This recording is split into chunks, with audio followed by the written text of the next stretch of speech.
candidate experience is critical to engaging people with our company and also representing our employer brand and our company brand.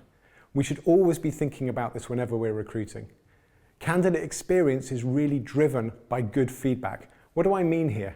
The true differentiator of our employer brand and driver of candidate experience is how we feed back. It's us fulfilling on some of our promises, that we care for people, that we want to develop them, that people are our most valuable asset, as we often see in employer brand statements. I can tell you how rewarding it is to see candidates thanking my recruiters for providing feedback properly. And the one thing that stands out in all of those messages that I see is they say other companies just don't take the time to do this. It's a sad fact that we as recruiters all need to step up here. This is how we differentiate our brands. This is how we treat our candidates with respect. This is incredibly important if you're working in a B2C environment, because the research shows that candidates that have a bad experience in recruitment will stop buying from that company and will influence other people to stop buying too. This is incredibly important if you're in a B2B environment, because those candidates that you're dealing with may later be customers, they may later be partners. You want them to have a good perception of your company. However, day to day, as recruiters, we're super busy. We're dealing with multiple candidates and multiple projects. So how do we do that without overloading ourselves? Well, let's look a bit deeper at the hiring cycle and the level of feedback that we should aim to provide. As we move through the life cycle of recruiting, we really provide feedback at 3 key points in the process, and candidates can expect and deserve different levels of feedback according to how much time they've invested in the process. I have a very simple rule here. My personal belief is if a candidate invested time to speak to us, we need to invest time to speak to them, to give them feedback before we send them any system messages or decisions that are triggered out of an ATS. The 3 points of feedback that we really need to focus on is the application stage. Any candidate that applies deserves to be acknowledged for their application, and if we're rejecting them, they deserve to get a message, just an email, because we probably haven't spoken to them, that says, sorry, we're not progressing you, other candidates were better.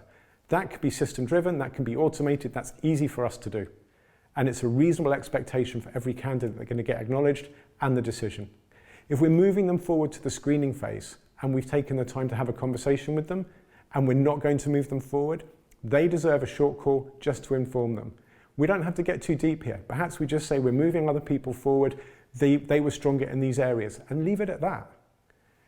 If we get into deep assessment, then we've really got deeper insight on the candidates, and this is where we should look to create some value add for the candidates, give them some advice or guidance if they're not moving forward, to help them to further and develop themselves. These people may be silver medalists. These people may be candidates that we want to bring back in the future. We can differentiate ourselves and really help engage with them if we can just take the extra time to make a medium call and give them some value-added advice as well as a decision. As we're moving candidates forward to the offer stage, we also need to give them feedback. This is going to be a deeper call. We need to be positioning with them what we like about them, where they may need to develop, how we're going to help them with that. As part of that offer process, they need to know what their stretch areas are as well as their strengths so that they can decide whether they want to sign up. And even as we get into the onboarding and orientation piece, that information shouldn't stay in recruitment. It needs to move across into our L&D teams and with the managers so that they can start to help the candidate to become more productive.